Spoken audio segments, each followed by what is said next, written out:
Alors aujourd'hui, je reprends le fil interrompu à la fin du cours de la dernière semaine, qui, vous vous souvenez, a pour thème général la main de l'auteur, c'est-à-dire la question de la mise en rapport d'un texte, d'une œuvre avec un nom propre, et au-delà, la question de la présence ou de l'absence des manuscrits que l'on qualifie d'autographes, c'est-à-dire les manuscrits qui sont ceux de la main de l'auteur. Et le constat auquel nous étions arrivés la fois dernière était un contraste entre une période qui irait jusqu'au milieu du XVIIIe siècle, pour laquelle les manuscrits autographes, les manuscrits d'auteurs sont rares, puisqu'on les rencontre soit dans des situations exceptionnelles. Dans le cas français, il y a l'apologie du christianisme de Pascal, les annotations manuscrites de Montaigne dans un exemplaire de l'édition de 1588 de ses propres essais, ou bien on les rencontre lorsque les auteurs, en fait, sont des scribes d'eux-mêmes. Pétrarque fondant cette tradition, où le contrôle sur l'écriture comme pratique manuscrite doit donner le contrôle sur la circulation des œuvres, ou bien, on l'a vu dans le cas du XVIe, XVIIe siècle anglais, les manuscrits de présentation qui peuvent être de la main de l'auteur, ou des manuscrits qui doivent assurer la circulation d'une œuvre retirée de la scène, dans le cas de Middleton, A Game at Chess. Ce sont des situations tout à fait spécifiques, soit parce que l'auteur est scribe, et donc ce ne sont pas du tout des manuscrits d'auteurs qui seraient semblables avec ceux que la génétique textuelle considère, c'est-à-dire des traces du processus de création, esquisses, brouillons, documents, états successifs de l'œuvre, ou bien ce sont des situations tout à fait particulières qui ont entraîné la conservation du manuscrit d'auteur. Et le contraste est qu'à partir du milieu du XVIIIe siècle, ces manuscrits d'auteurs deviennent beaucoup plus nombreux, soit des manuscrits qui enregistrent, comme pour Flaubert ou Zola, des étapes du processus de la création littéraire. Je ne l'ai pas mentionné la fois dernière, mais on a les manuscrits de Montesquieu, qui sont les manuscrits de ces notes, documents, recueils portant la production des œuvres. On a aussi les manuscrits originaux d'un certain nombre d'œuvres. J'avais cité dans le cas français une assez grande densité de présence de ces manuscrits d'auteurs à partir du milieu du XVIIIe siècle. Et on a la valorisation de la main de l'auteur, de la trace manuscrite venant de la main même du créateur. Et l'idée que je vais poursuivre aujourd'hui était que cette mutation n'est pas liée au hasard de la conservation des archives, qui seraient plus nombreuses pour une période plus récente et moins nombreuses pour une période plus ancienne. C'est un facteur qui peut exister, mais le facteur fondamental, il est lié au fait que si ces manuscrits autographes existent, c'est parce que des raisons conceptuelles font qu'ils ont été conservés. Et la configuration dans laquelle pouvait se situer cette conservation des manuscrits autographes, quels qu'ils soient, traces du travail, manuscrit original, relique qui donne à voir, à lire le texte dans la main même qu'il a écrit.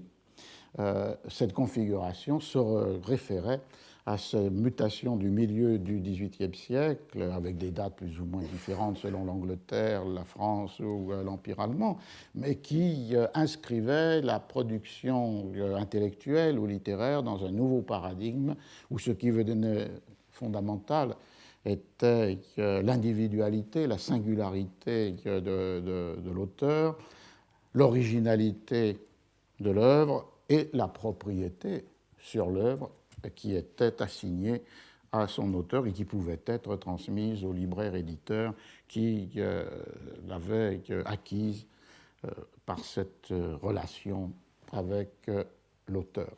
On a donc du coup une conséquence à cet ensemble de notions, c'est le fait de ce que les juristes anglais désignaient comme l'œuvre littéraire, la composition littéraire en tant que chose immatérielle. Ce paradoxe qui fait que le texte écrit est bien une chose, et une chose qui peut être démultipliée par les éditions, et en même temps que son essence est immatérielle, puisque l'identité de l'œuvre reste identique à elle-même, quelle que soit la forme de sa publication. C'est le fondement du copyright à partir du XVIIIe siècle. Ce qui fait que la seule trace visible de cette chose immatérielle que l'on rencontrerait sous des espèces différentes, mais avec une essence toujours identique, c'est le manuscrit de l'auteur. Et c'est pourquoi, à partir de la seconde moitié du XVIIIe siècle, on voit la multiplication des falsifications, des manuscrits qui devraient être ceux de Shakespeare et qui sont en fait ceux de Ireland, ou bien on voit aussi que cette construction, on avait terminé avec ça, avec une citation d'un titre d'un essai de Goethe, on voit la constitution par les auteurs de ce que Goethe appelait les archives du poète, c'est-à-dire la volonté de conserver ces papiers, les traces du processus de création et les états successifs du texte. Arrivé là, évidemment, on ne peut pas ne pas rencontrer une réflexion fondamentale sur qu'est-ce qu'un auteur. C'est-à-dire, est-ce que l'on doit supposer que l'auteur préexiste à l'œuvre, ou bien est-ce que c'est l'ordre du discours qui assigne un certain nombre de textes à un nom propre? C'était la question posée dans une conférence tout à fait fameuse donnée par Michel Foucault en 1968 à la Société française de philosophie. Et le point de départ théorique ou conceptuel de cette conférence, qui est maintenant réédité dans les 10 et écrits, le volume 1, était le suivant. Je vais faire des citations un peu longues de Foucault, mais qui me paraissent tout à fait éclairantes. La première n'est pas particulièrement longue. Le nom d'auteur n'est pas situé dans l'état civil des hommes.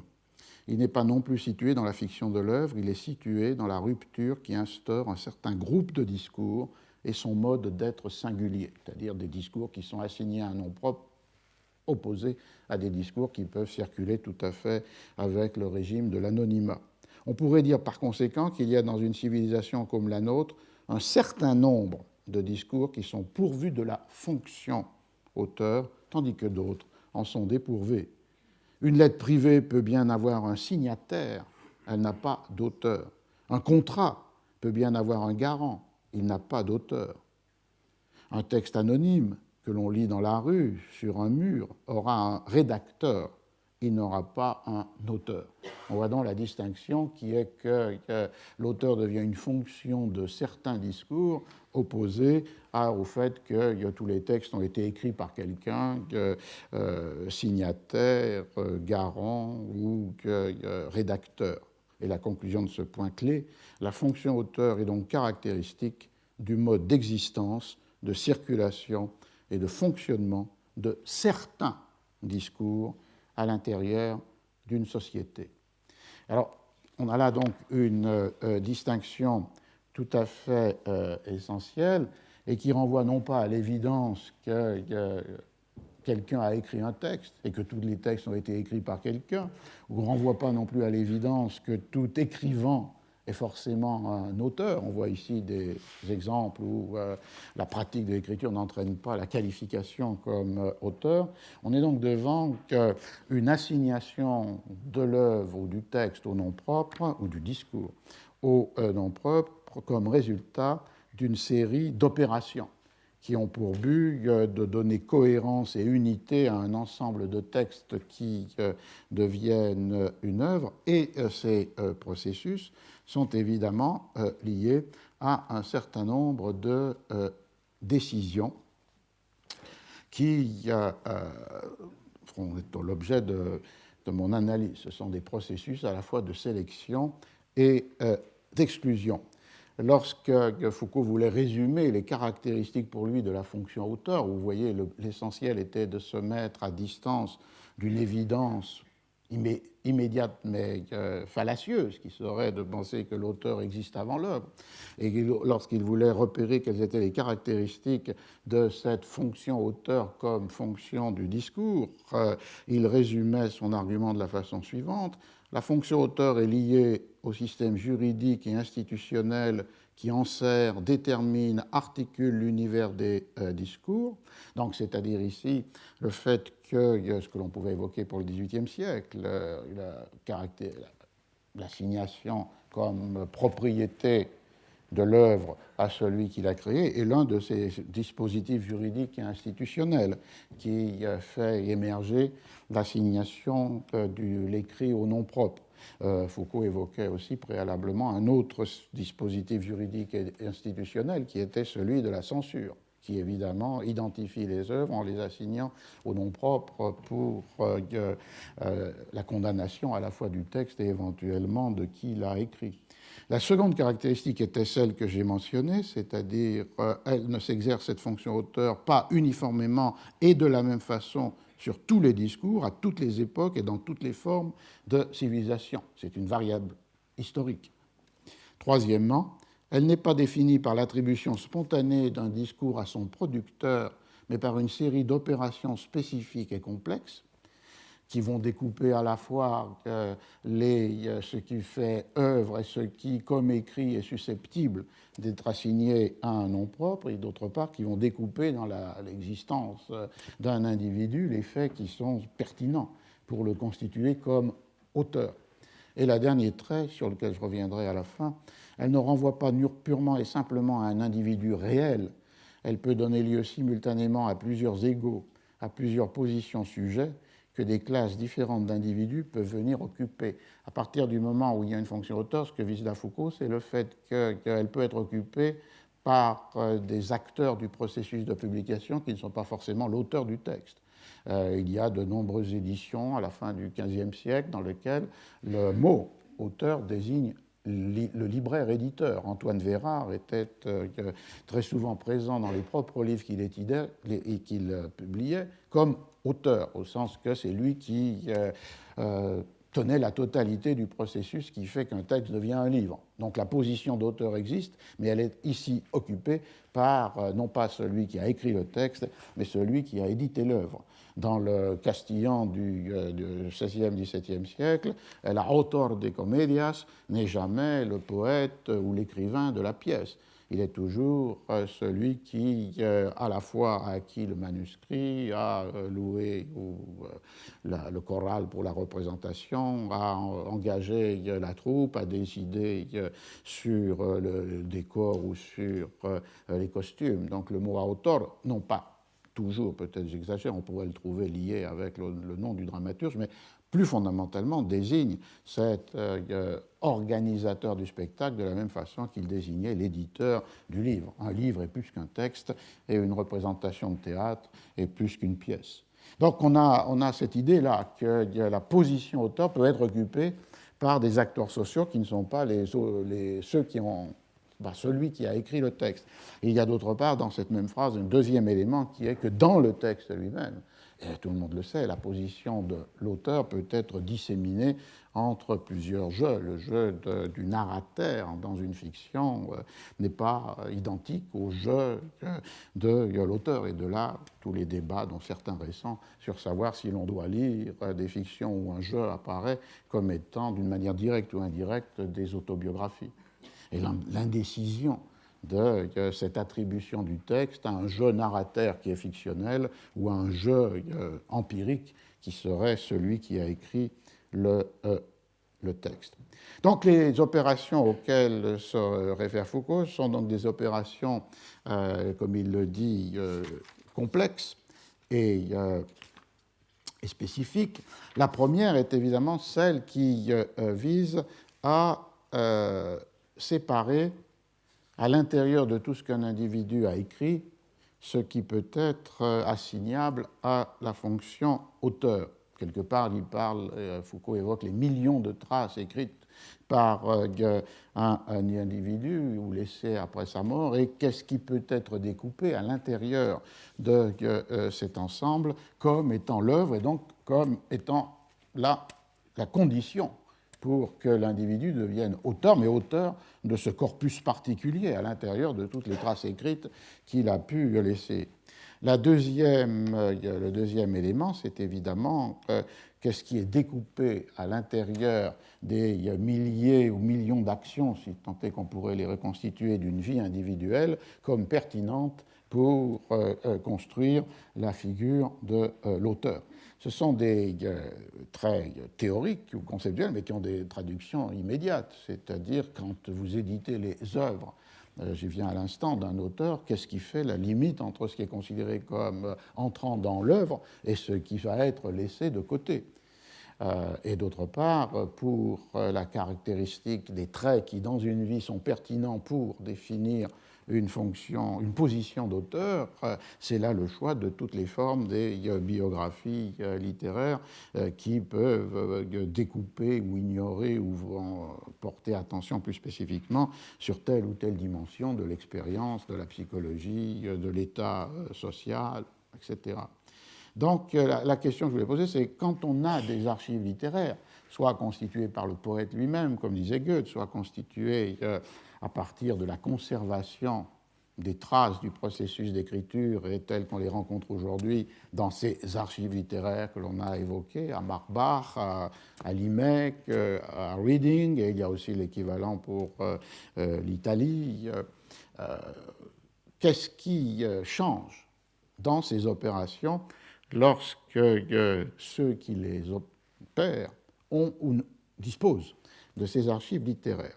Alors la première conséquence, c'est évidemment de rendre plus compliquée cette délimitation de l'œuvre à l'intérieur de la production écrite, de rendre plus compliqué ce que Foucault évoquait ici, c'est-à-dire où fait-on passer la frontière entre ce qui relève de l'œuvre et ce qui n'en relève pas.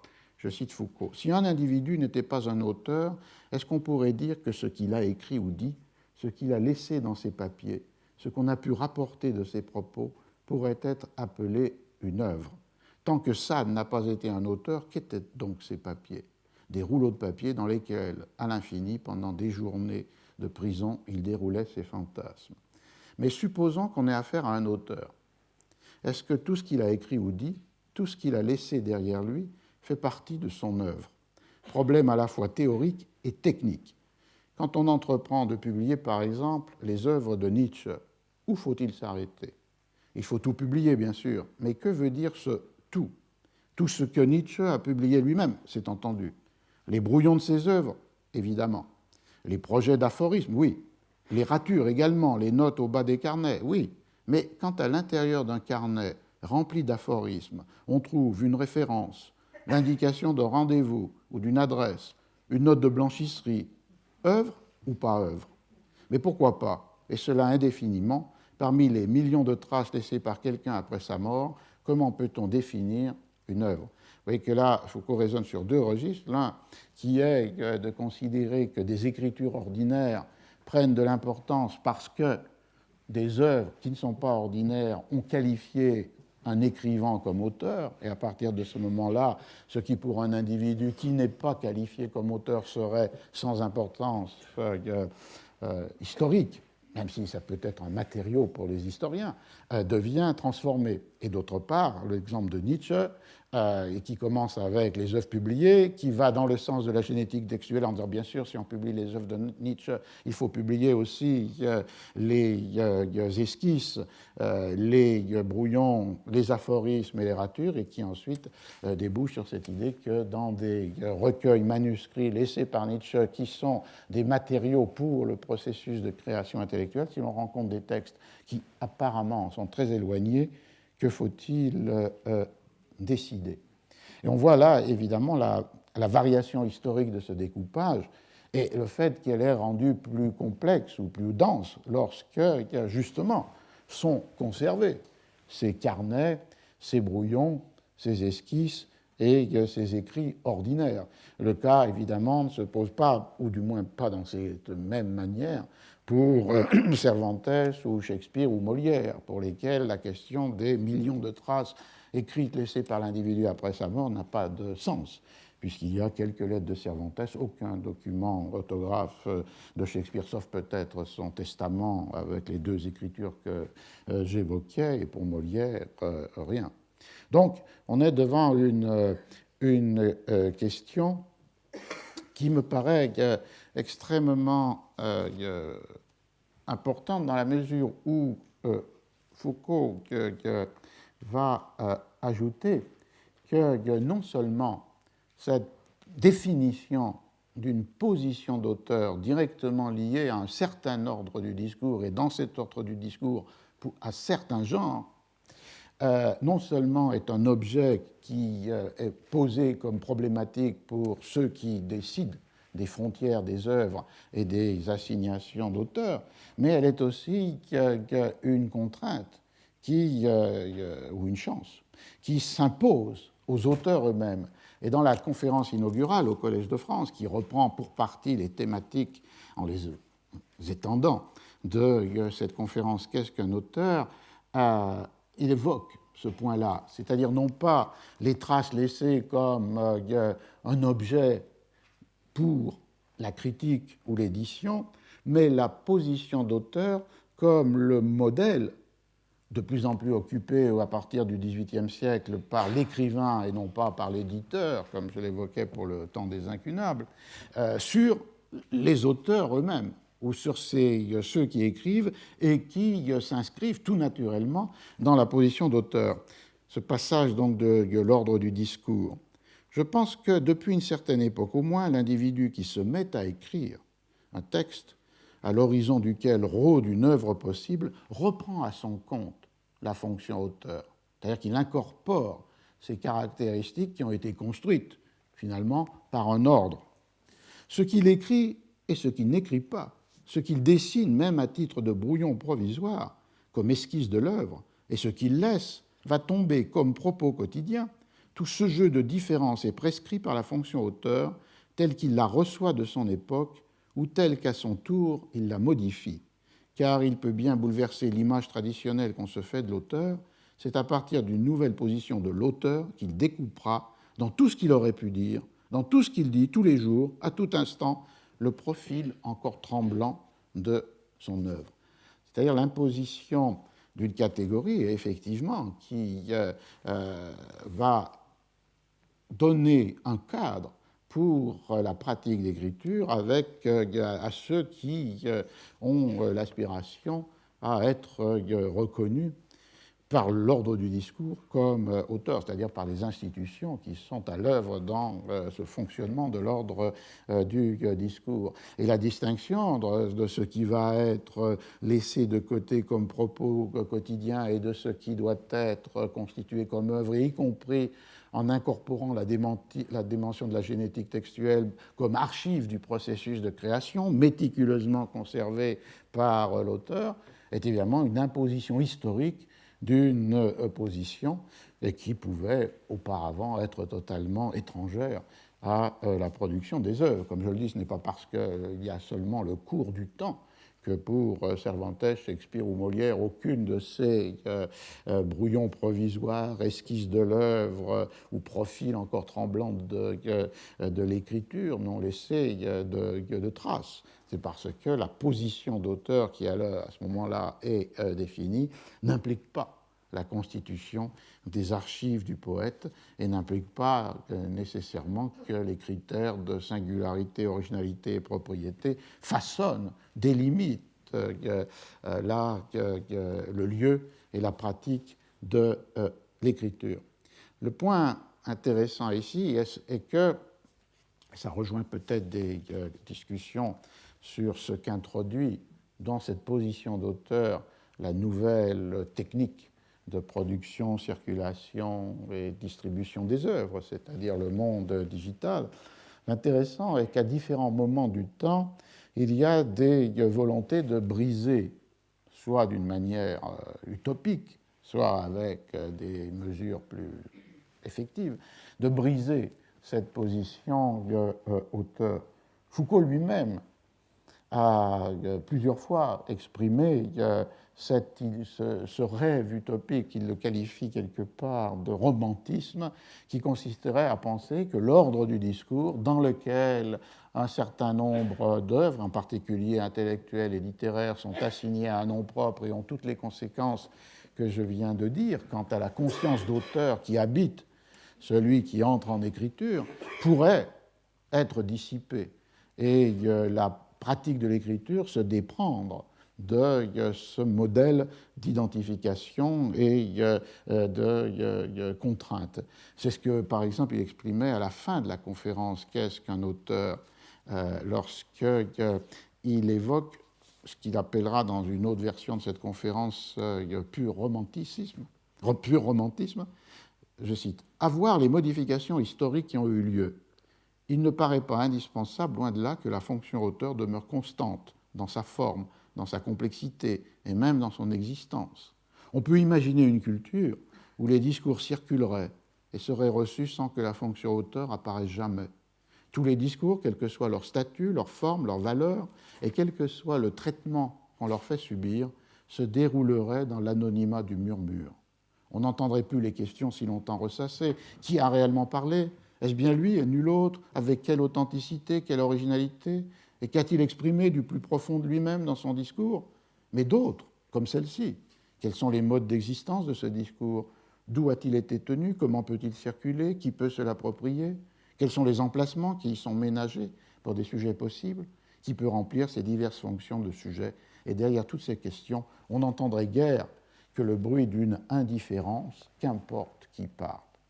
Et c'est cet romantisme d'un ordre des discours sans auteur qui ouvre la conférence au Collège de France, évidemment dans la situation paradoxale d'un lieu où c'est le nom propre qui est particulièrement reconnu et qui doit énoncer pendant une heure ce qu'a été ou ce que sera son œuvre, et d'autre part ce rêve jamais abandonné ou cette utopie d'une dissolution de cette fonction auteur. Et les premiers mots qui étaient une belle leçon. Dans les discours qu'aujourd'hui je dois tenir et dans ceux qu'il me faudra tenir ici pendant des années peut-être, j'aurais voulu pouvoir me glisser subrepticement. Plutôt que de prendre la parole, j'aurais voulu être enveloppé par elle et porté bien au-delà de tout commencement possible. J'aurais aimé m'apercevoir qu'au moment de parler, une voix sans nom me précédait depuis longtemps. Il m'aurait suffi alors d'enchaîner, de poursuivre la phrase, de me loger sans qu'on y prenne bien garde dans ces interstices, comme si elle m'avait fait signe en se tenant un instant en suspens. De commencement, il n'y en aurait donc pas, et au lieu d'être celui dont vient le discours, je serais plutôt au hasard de son déroulement une mince lacune, le point de sa disparition possible. Donc l'expression dans cette tension, dans ce paradoxe spectaculaire, à la fois de ce qu'impose l'ordre du discours contemporain, sans doute cristallisé à partir du XVIIIe siècle, et d'autre part cette utopie romantique d'un discours sans auteur. C'est un thème très profond, cette volonté de briser. Il se rencontre dans toutes les utopies l'idée d'une voix unique, d'un discours dans lequel, sans attribution des écrits ou des paroles viennent s'inscrire, une forme magnifique de cette réalité. On la rencontrerait dans Borges, dans une des fictions qui s'appelle Hugbar, Clone, Orbus Tertius. C'est une fiction dans laquelle est imaginée avec deux échelles, puisque Hugbar est un pays inexistant, mais qui a produit des fables, des légendes et des mythes, et un de ces mythes est d'avoir imaginé une entière humanité ou une entière planète qui s'appelle Clone. Et sur cette planète, comme l'écrit Borges, il y a de très nombreux traits particuliers, mais un d'entre eux est le suivant. Dans les habitudes littéraires, l'idée d'un sujet unique est également toute puissante. Un sujet unique au sens que dans ce sujet unique se dissolvent les identités particulières. Il est rare que les livres soient signés. La conception du plagiat n'existe pas. on a établi que toutes les œuvres sont l'œuvre d'un seul auteur qui est intemporel et anonyme. La critique invente habituellement des auteurs, elle choisit deux œuvres dissemblables, disons le Tao Te Ching et les Mille et Une Nuits, les attribue à un même écrivain, puis détermine en toute probité la psychologie de cet intéressant homme de lettres. Donc il y a une opposition entre ce régime de l'intéressant homme de lettres en français dans le texte espagnol, auquel on attribue par une série d'opérations qui repèrent des identités et des unités entre des œuvres différentes, et ce monde imaginé, doublement imaginé, puisqu'il est imaginé par les habitants de Ugbar, et donc il est imaginé par Borges, imaginant l'imagination des habitants de Ugbar, qui est cette planète de Tlön, dans laquelle il n'y a qu'un seul auteur, anonyme et intemporel. C'est une thématique donc, qui hante les fables, la fiction, les rêves, mais c'est une thématique qui, d'une manière plus précise et plus historique, existait dans certains textes du XVIIe siècle, comme l'avait montré dans une de ses conférences Fernando Bauzá ici. C'est-à-dire qu'au XVIIe siècle, il y a une obsession que j'ai souvent mentionnée, qui est l'obsession pour l'excès de livres, pour la prolifération indomptable de l'écrit. Et c'est la contrepartie, évidemment, d'une crainte de la perte.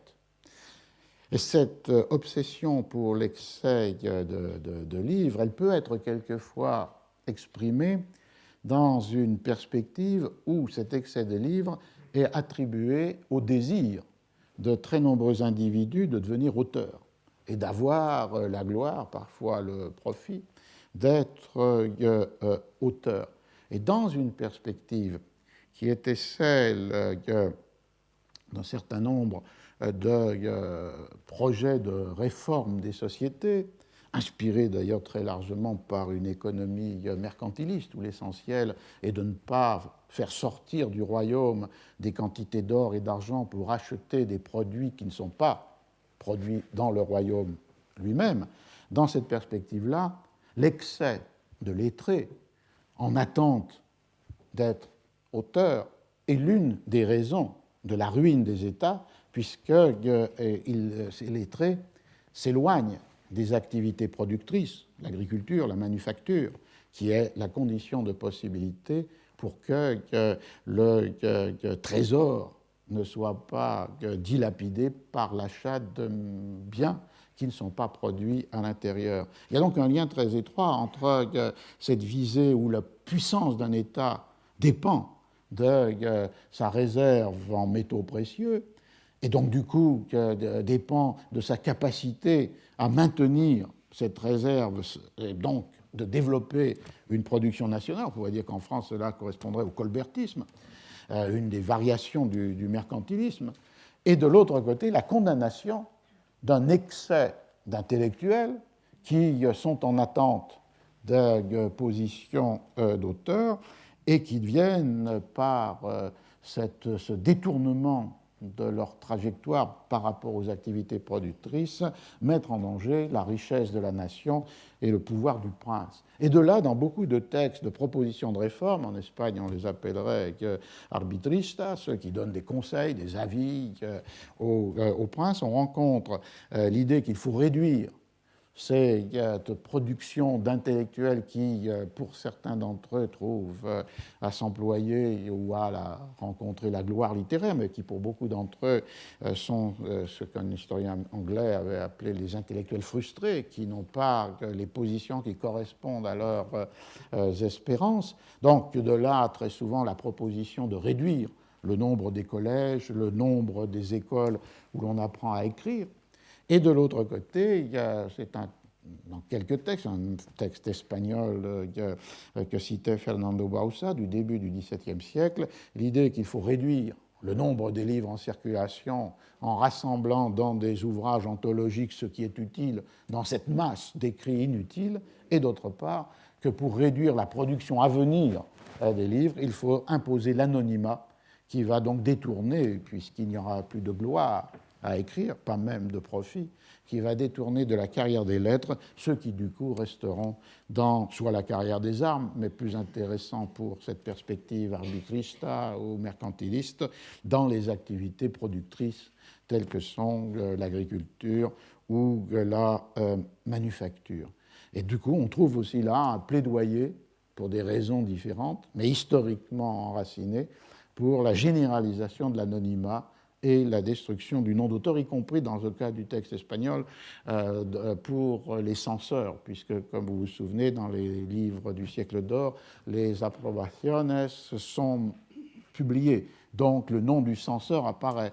Et pour cet auteur, c'est aussi là la recherche d'une vaine gloire, de faire apparaître son nom comme ayant approuvé un texte avec une assez longue justification. Et donc, si on supprime aussi le nom des censeurs, l'anonymat radical de tous ceux qui participent à la production du livre, on aura une raréfaction de cette production du livre.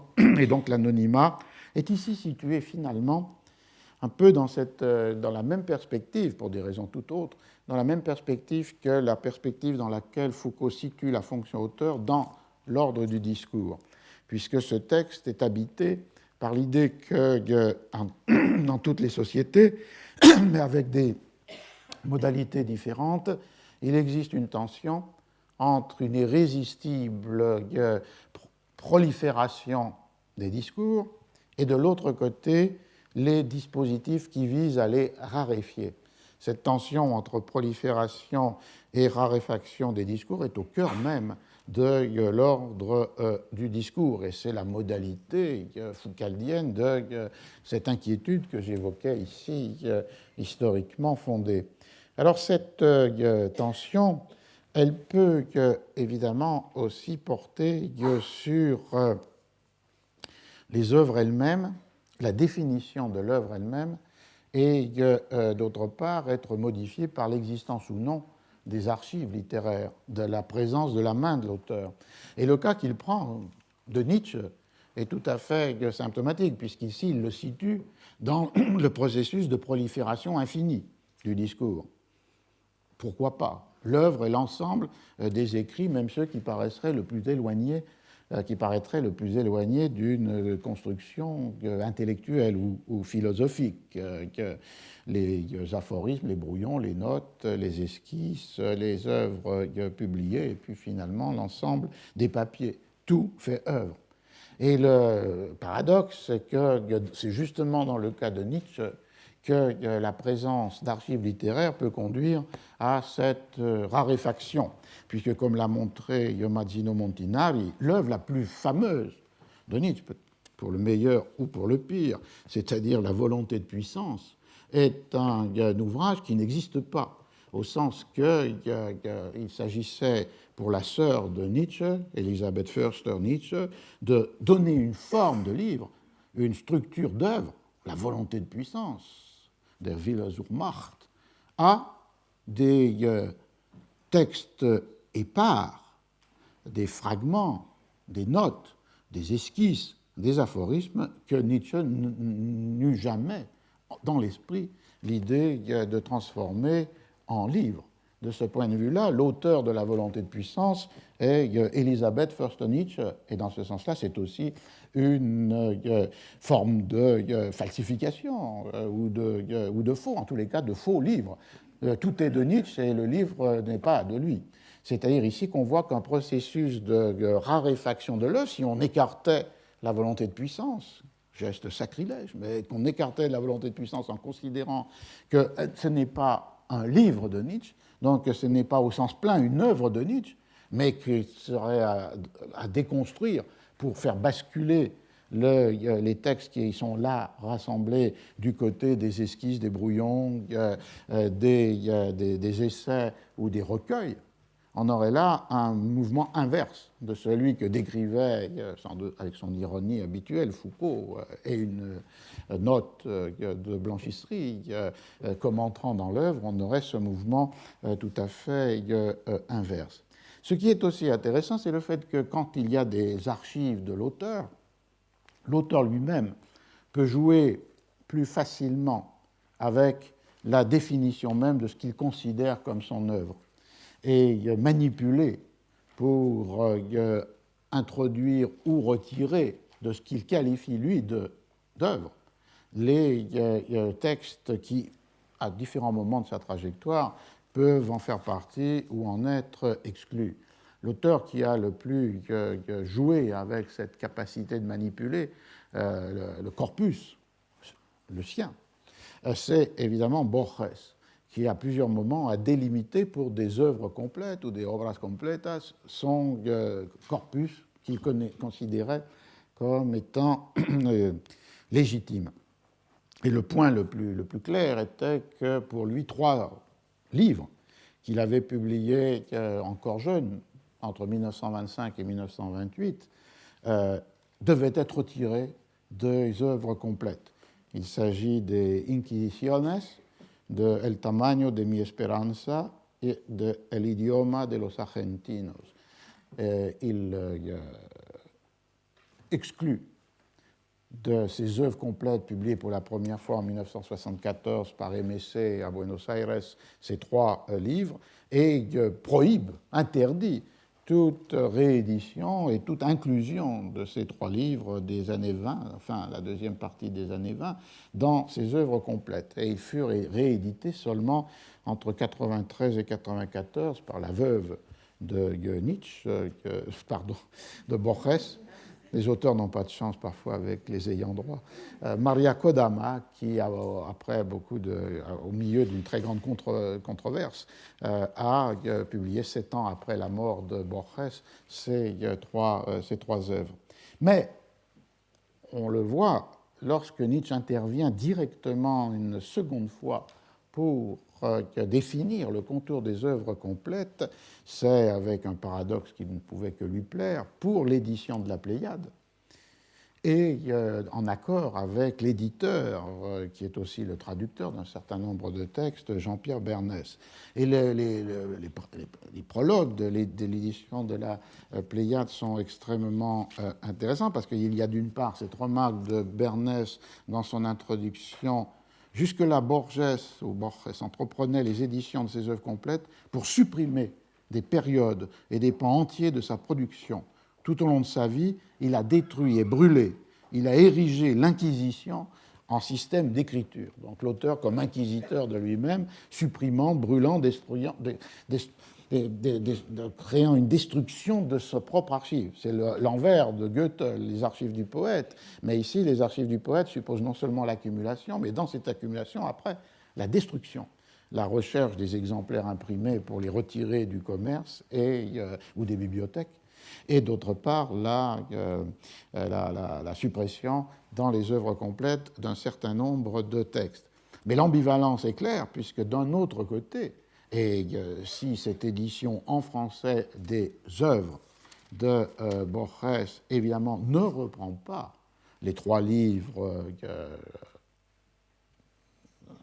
retirés, Inquisiciones, Tamaño de mi esperanza et l'idioma de los argentinos, d'un autre côté, c'est parce que Borges avait conservé de nombreuses traces sinon son écriture, mais au moins ses publications, les premières éditions des poèmes, les recensions qu'il a écrites pour de très nombreux journaux ou magazines en Argentine, qu'il peut définir dans cette édition de la Pléiade ce qu'il considère comme le corpus, la dernière délimitation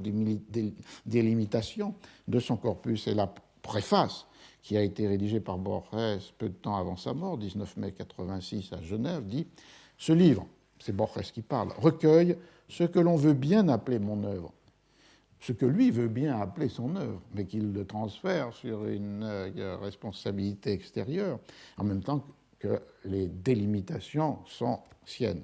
Ce mot me paraît être une exagération, et c'est là pourquoi la première phrase. Ce n'est pas le fait que c'est d'autres qui décident pour lui, c'est le fait que est-ce qu'on peut considérer un ensemble d'écrits qui sont rassemblés comme une œuvre. Je ne me suis jamais proposé d'écrire une œuvre, au sens où l'entendait Flaubert ou Woodworth. C'est une autre manière ici de réaliser ce que décrivait ou espérait Foucault, se déprendre de la fonction auteur au sens qu'elle est directement le produit et liée à la notion d'œuvre. Je me suis limité à de brèves aventures secrètes. J'en évoque certaines avec plaisir, par exemple en prose, Borges et moi, Borges y yo, et en vers, Everness, peut-être en raison de son vaste et terrible titre. Il n'est pas impensable qu'une anthologie de l'avenir répète ces pièces, mais je n'ai jamais été préoccupé par la valeur ou par la somme de ces exercices. Chaque ligne du texte a été écrite pour satisfaire à l'urgence du jour, et son écriture m'a procuré un bonheur dont je suis toujours reconnaissant. L'idée que la pratique d'une écriture qui se vouait fondamentalement à l'écriture de compte rendu, ou ce qui pouvait apparaître comme des recensions, à l'écriture de formes très brèves, des fictions très brèves, le plus souvent publiées dans les journaux, pas seulement des journaux littéraires, mais la Nation, par exemple. Donc cette écriture qui est marquée par la temporalité, qui est une écriture du fragment, de la pièce brève, liée à l'urgence de satisfaire la demande du journal ou de la revue.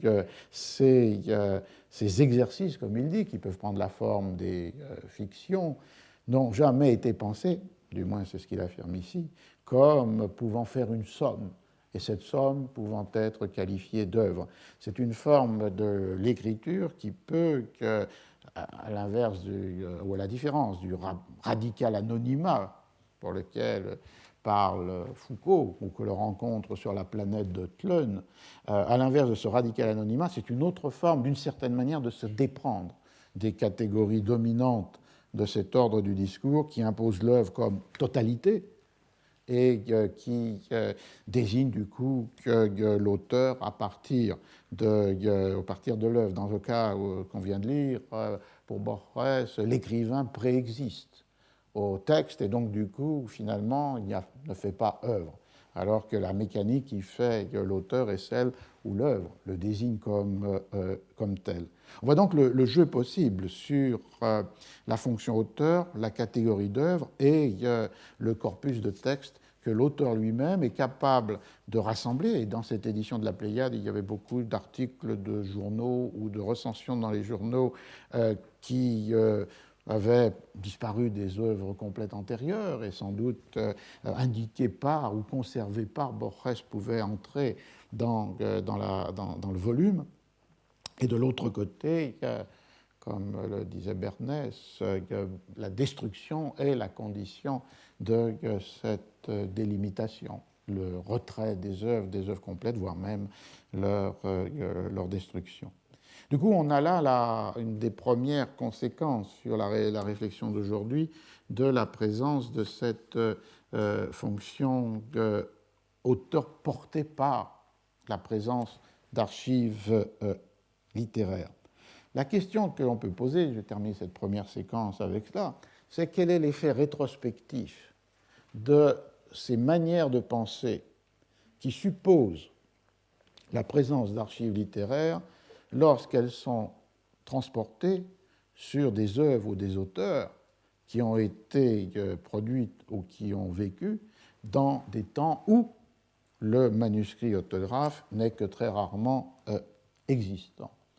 Et il y aurait là à repérer un effet sur des disciplines ou des pratiques qui sont liées avec des œuvres des XVIe ou XVIIe siècle, de ces manières de penser, de ces concepts, de cette configuration de concepts qui naissent avec le XVIIIe siècle. Le premier effet, je crois, et qu'on verrait tout à fait au sein des disciplines les plus techniques, comme l'est la bibliographie matérielle ou bibliographie analytique, un protocole de description des objets imprimés qui a été établi sous le titre de New Bibliography dans les années 40 en Angleterre, aux États-Unis, ensuite repris avec de fortes traditions en Australie, en Nouvelle-Zélande, et qui part de l'analyse des exemplaires pour en donner la description la plus codifiée possible, pour en comprendre la structure matérielle, et qui, à partir de cette description bibliographique des exemplaires, peut remonter vers les éditions, et en tenant compte effectivement aussi de la variation des exemplaires à l'intérieur d'une même édition, pour le monde de l'imprimerie de Gutenberg jusqu'au début du XIXe siècle, et d'autre part la possibilité à l'intérieur d'une édition d'avoir plusieurs émissions, c'est-à-dire par exemple avec le même texte mais une page de titre qui est changée, ou bien un cahier qui est substitué à un autre cahier.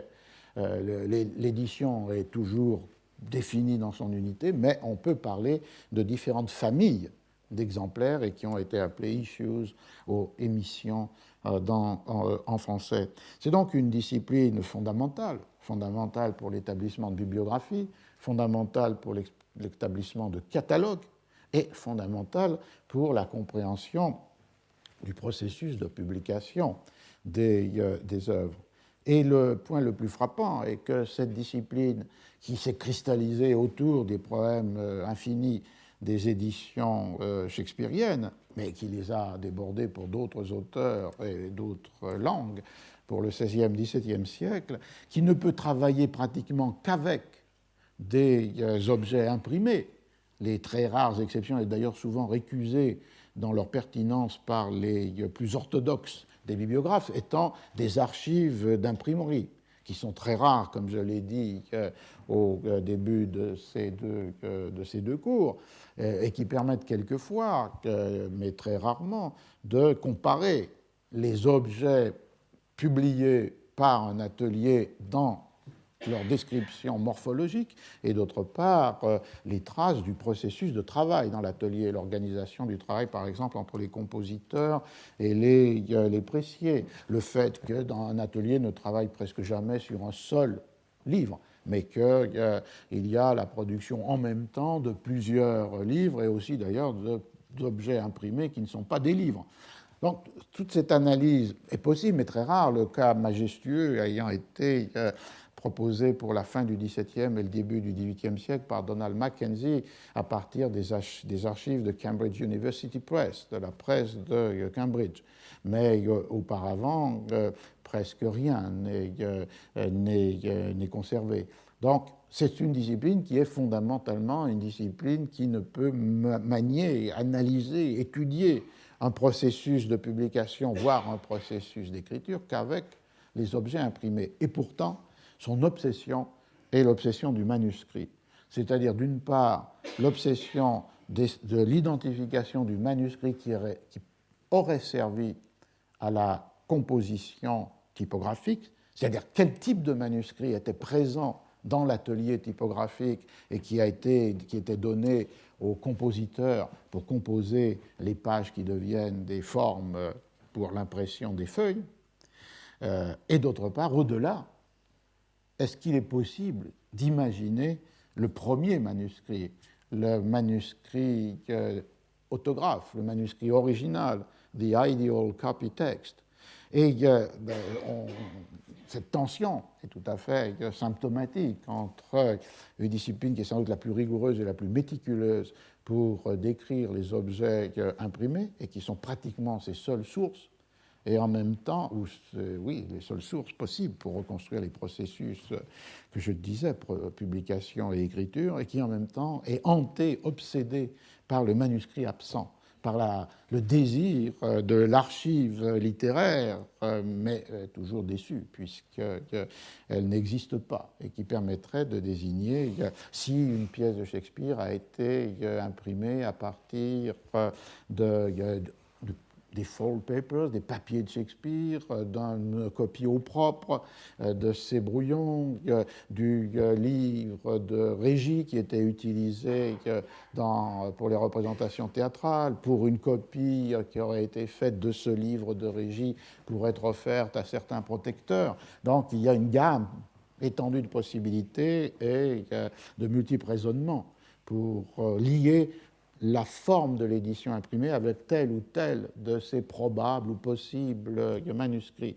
Et évidemment, au-delà de cela, ce qui est à l'objet même, ce serait de récupérer ce que Shakespeare a écrit, c'est-à-dire ce manuscrit autographe, comme s'il fallait traverser toutes les blessures infligées par la corruption typographique à ce manuscrit idéal pour essayer de le penser, de l'imaginer, de le retrouver. C'est un effet rétrospectif sur une discipline essentielle, la bibliographie matérielle, de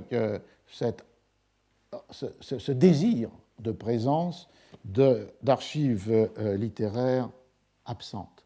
La deuxième conséquence qu'on pourrait voir, c'est sur la pratique éditoriale, c'est-à-dire ces manipulations que rendent possibles les archives littéraires, soit pour identifier des livres qui n'en sont pas, comme La volonté de puissance de Nietzsche, soit comme Borges, pour jouer avec ses propres écrits, pour en censurer certains, pour en détruire d'autres, pour assembler à l'intérieur d'un mot qui lui paraît mal convenir, celui d'œuvre, des écrits épars et dans l'urgence.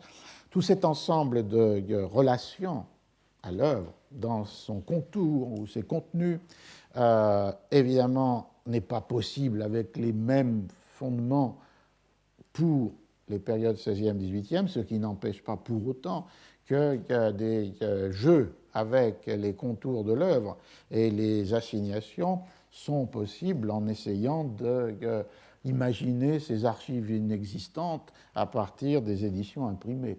Et c'est comme cela que l'on a pu voir dans la critique élisabéthaine à la fois la dissémination entre plusieurs textes d'une même œuvre. C'est le cas qui a initié ce processus, sur lequel je reviendrai la semaine prochaine, c'est de la dissémination de l'œuvre entre plusieurs états de texte. C'était la décision de considérer que les éditions quarto de certaines pièces de Shakespeare avaient une suffisante cohérence pour être considérées, bien sûr, avec le même titre d'œuvre, comme un état du texte totalement différent, séparé du texte tel qu'il apparaît dans ces œuvres de Shakespeare, le mot n'étant d'ailleurs pas employé, qu'est le folio de 1623. Le Roi Lear a été la première de ces désintégrations avec la publication de 2 Rois Lear dans les éditions des œuvres complètes de Shakespeare par Oxford University Press. Le quarto de 1608 et le texte du folio de 1623. Donc là, c'est un jeu avec l'œuvre qui peut être considérée comme unique et existant dans différents états ou qui peut être désintégrée, les états du texte faisant œuvre. Et les 2 Rois Lear étaient 2 œuvres différentes, même si elles étaient qualifiées par le même titre. Et on peut voir aussi ce même jeu avec non pas la désintégration de l'œuvre, mais les jeux d'attribution au nom propre. Et ici, les attributions, désattributions et réattributions, comme on le voit en peinture, mais appliquées à la littérature, on peut donner des effets assez surprenants. Par exemple, dans la dernière édition du théâtre, des œuvres théâtrales de Middleton, les éditeurs, il y en a un commun aux 2 entreprises. Gary Taylor était un des 2 éditeurs du Shakespeare d'Oxford avec Stanley Wells. Et il est un des 2 éditeurs avec John Lavagnino de Middleton. Et on y voit dans les œuvres de Middleton apparaître la tragédie de Macbeth, Measure for Measure et Timon d'Athènes, des pièces qui normalement participent du corpus shakespearien, retrouvant en quelque sorte ici l'idée qu'il y a des traces qui pourraient laisser supposer une œuvre écrite en collaboration, mais où finalement Middleton devient premier et Shakespeare collaborateur, et 2, le fait que cette oscillation des attributions, les opérations complexes dont parlait Foucault, ont pu donner lieu dès le XIXe siècle à ce jeu d'attribution. Une pièce que j'avais commenté l'année dernière en séminaire, The Two Noble Kinsmen, les 2 nobles cousins, une des 3 pièces écrites à la fin de sa vie par Shakespeare en collaboration avec Fletcher, a pu d'abord apparaître au XVIIe siècle avec les 2 noms, Fletcher et Shakespeare, puis ensuite entrer dans le corpus des œuvres de Fletcher, pour en sortir et être réattribué à Shakespeare, même si on considère qu'il y a une collaboration avec Fletcher. On voit donc que l'assignation du nom propre peut être liée soit à des caractères intrinsèques qui font que, pour des raisons poétiques, stylistiques, on a la décision d'attribution, mais elle peut être aussi liée à des conjonctures qui font que le nom propre fait l'œuvre. L'œuvre fait le nom propre, mais le nom propre fait l'œuvre. Et la réattribution, à partir de la fin du XIXe siècle, des deux nobles cousins fondamentalement à Shakespeare, alors que pendant un siècle, elle l'était attribuée à Fletcher, pourrait être caractéristique de ce jeu. Donc on voit ces deux effets. Je vais donc garder pour la deuxième heure le troisième de ces effets, c'est-à-dire peut-être le plus important dans un sens, qui est celui de la relation entre la vie et l'œuvre. Donc il est 11h02, on fait notre petite pause habituelle. Aujourd'hui, nous allons être plus là, nous allons recommencer à 11h08 pour pouvoir avoir la deuxième séquence sur cette question des biographies littéraires.